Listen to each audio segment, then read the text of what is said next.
Voilà, je te retrouve aujourd'hui à Sartène.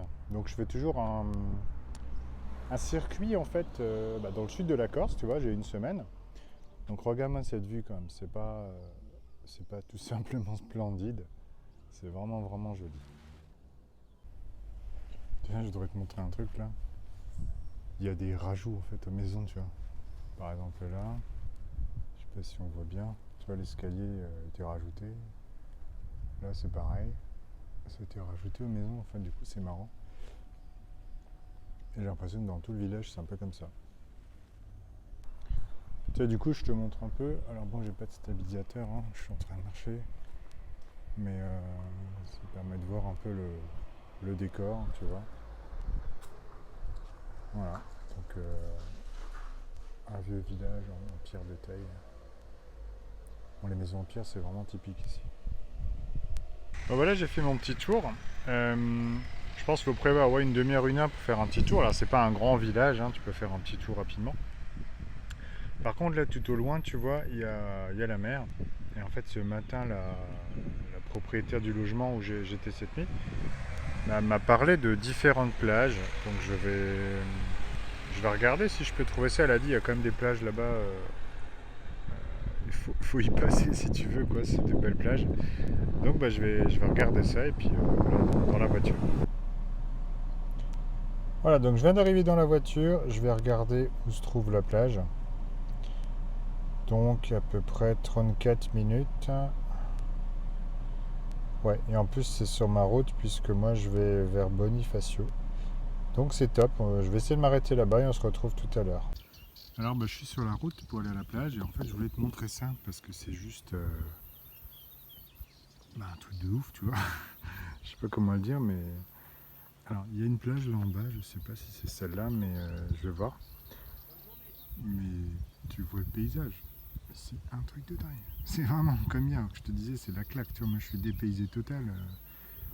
Là-bas tout au bout, il y a un rocher, je crois qu'ils appellent ça, je sais pas, le rocher du lion, quelque chose comme ça. Parce qu'en fait, ça ressemble à un lion vu de loin, quoi. Alors voilà, je suis arrivé dans mon logement, là, donc c'est un Airbnb, hein, je suis à une minute de la mer à pied. Donc c'est plutôt sympa. Alors, si tu te demandes ce que c'est, bah, c'est mon micro, tu vois, j'utilise simplement un casque, alors même filaire, tu vois, il n'y a même pas de... Pourquoi filaire? Bah, parce que le Bluetooth nécessite des batteries, etc. Et du coup, moi j'ai pris vraiment le setup le plus simple possible pour partir là pendant cette semaine. Donc j'ai un smartphone, tu vois, l'iPhone 7, et un casque qui m'a coûté, je crois, 9,90 €. Donc tu vois, si tu te dis tu peux pas faire de vidéo, bah, je pense que voilà, c'est peut-être des excuses. Voilà, ça c'est un autre sujet, peu importe, mais ce que je voulais dire, donc hier j'avais prévu d'aller à une plage, la Ropacine, je crois ça s'appelle. Et finalement, en voyant le chemin, j'en ai discuté aussi avec des locaux.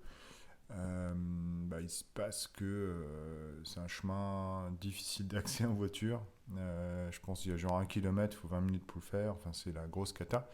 Donc, j'ai pas tenté. Je suis allé plus loin, à la plage de Figari. Et je m'étais dit, ouais, c'est cool, elle sera plus accessible. Et finalement, bah pareil, j'ai commencé, alors je crois que j'ai fait 600 mètres, puis après j'ai fait demi-tour. T'avais des. Alors, j'ai pas filmé parce que j'avais mon téléphone me servait de GPS aussi, quoi. Je pouvais pas te montrer, mais c'était vraiment incroyable, quoi. Je me suis dit, mais où est-ce que je suis arrivé? Mais sachant que j'ai voilà, un Renault Capture, tu vois, c'est pas un 4x4.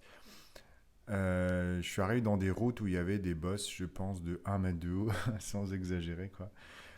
Mais c'est vrai que ça passait, globalement, ça passait, sauf que ça mettait énormément de temps. Je me suis dit, punaise, j'en ai encore pour un moment.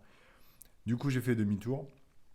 Je suis allé sur une autre plage. C'est là où j'ai filmé ma story de Instagram que j'ai diffusée. Donc je te mettrai si tu veux la vidéo au montage.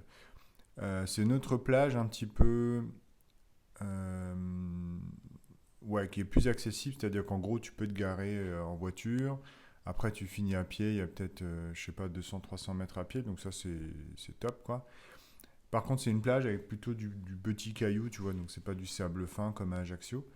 Mais bon, après, c'était sympa, il y avait personne, tu vois, il n'y avait pas grand monde, il y avait deux, trois personnes, et du coup, t'es bien là-bas pour juste te reposer, te détendre, voilà, ou nager, quoi, hein, parce qu'il y a déjà des gens qui se baignent en ce moment, et, bah, voilà.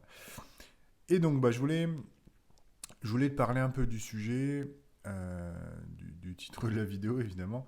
L'idée, c'était quoi? C'était en fait, je me suis rendu compte, tu vois, je te parlais dans la vidéo précédente des sujets de formation que je compte créer, d'accord? Donc, j'ai fait un sondage auprès de mon audience, donc j'ai envoyé ça sur la mailing list.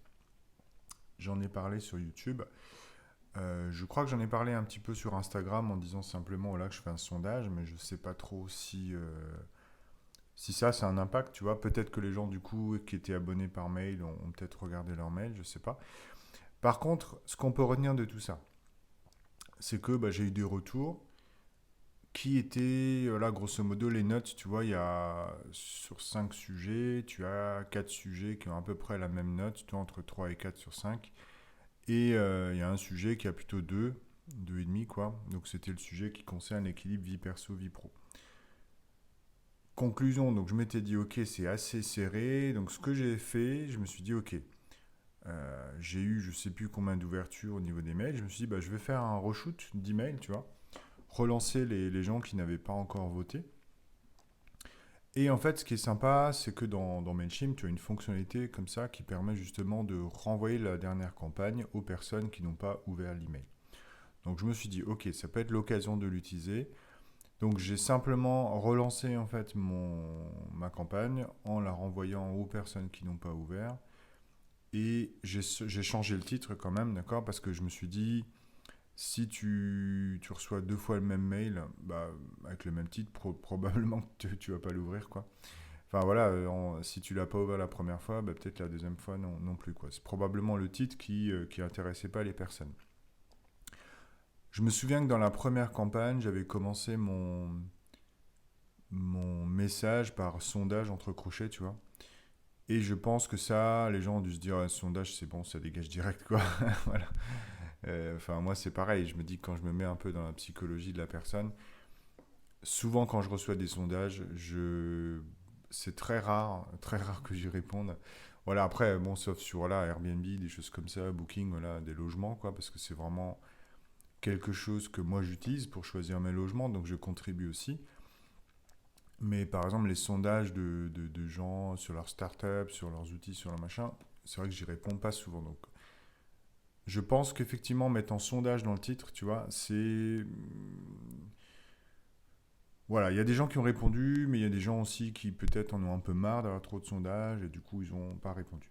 Donc, j'ai re-shooté l'email et puis bah, j'ai eu encore d'autres personnes qui ont répondu. Donc, ça a doublé quasiment le nombre de réponses, hein. Et c'est ce que je voulais dire un peu dans cette vidéo-là, tu vois, c'est que souvent, en fait, tu as peut-être peur de se dire, ok, je veux pas déranger les gens, je veux pas envoyer 50 mails, mais il faut aussi se mettre dans la situation où, en fait, moi, je suis là pour t'aider, toi, tu vois. J'ai envie de créer une formation qui va t'aider, qui va t'aider à avancer, qui va te permettre de créer des résultats. Et donc, bah, je suis pas là pour t'emmerder, je suis là pour t'aider, tu vois. Donc, je me dis, ok, bah, si j'envoie un deuxième mail, c'est pas si grave que ça. Ça permettra d'avoir plus de réponses, donc finalement quelque chose qui intéresse plus les personnes qui me suivent. Donc finalement, c'est gagnant-gagnant, je dirais. Et aussi, bah, les gens qui en ont un petit peu marre d'avoir mes mails bah, peuvent tout simplement se désabonner. Voilà, c'est simplement ça, à mon avis, qu'il faut se mettre un peu dans cette psychologie-là. Tu vois, c'est pas grave. Enfin, j'envoie que 2 mails, quoi. C'est pas non plus 50. Là, je vais donc te parler des résultats. Donc, tu vois, j'ai à peu près doublé le nombre de résultats au sondage. Donc, c'est quand même intéressant. Si je l'avais pas fait, ben voilà, j'aurais moins de résultats. Donc, 2 fois plus de résultats pour simplement un deuxième email. Alors, moi, j'ai pas regardé les désinscriptions, etc. Je me dis, voilà, les gens, effectivement, qui ont plus envie ou qui sont plus intéressés par ce que je propose, ben, peuvent se désabonner. Moi, ça me choque pas. Je trouve plutôt que c'est une bonne chose, hein. C'est comme ça que tu as une liste email qui est saine. Voilà, mon objectif à moi, c'est pas d'avoir des fantômes, tu vois. Et puis toi aussi, tu n'as pas envie d'avoir des mails. Si ça t'intéresse pas, tu te désinscris, c'est tout à fait normal. Simplement, je voulais en parler aussi donc, le conseil, avant d'aller à la suite, je voulais te donner donc un conseil. Si tu fais des mails qui sont importants, par exemple pour des sondages, par exemple pour un retour, même un retour par email, en disant aux gens répondez-moi par email, par exemple, et que tu n'as pas assez de retours par rapport à ce que tu attendais, moi ce que je te conseille, c'est de temps en temps, fais un reshoot, quoi. Donc un reshoot, tu renvoies le même email en changeant éventuellement le titre. Tu peux renvoyer le même, puisque si les gens l'ont pas ouvert, finalement ils n'ont pas vu le texte, donc c'est pas grave d'envoyer le même à la rigueur. Éventuellement, alors si jamais c'était pas clair, peut-être qu'il faut revoir un peu le message. Tu vois, si maintenant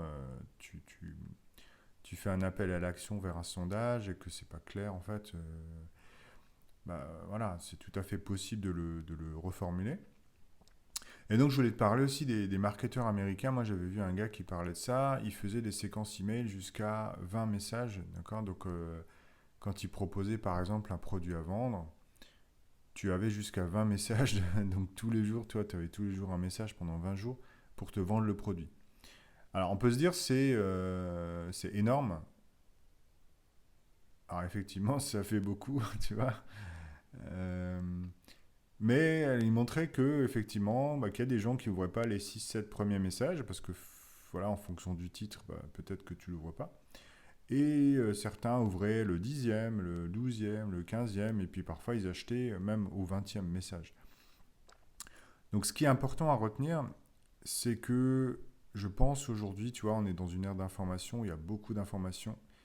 Les emails, alors je ne sais pas si c'est général, mais je pense qu'il y a beaucoup de gens qui considèrent un peu les emails voilà, de mailing list. En tout cas, tu me diras si je me trompe, hein, dis-moi en commentaire si c'est la bonne psychologie, mais je pense qu'aujourd'hui les emails sont un petit peu considérés un peu comme des notifications, tu vois, comme sur ton smartphone.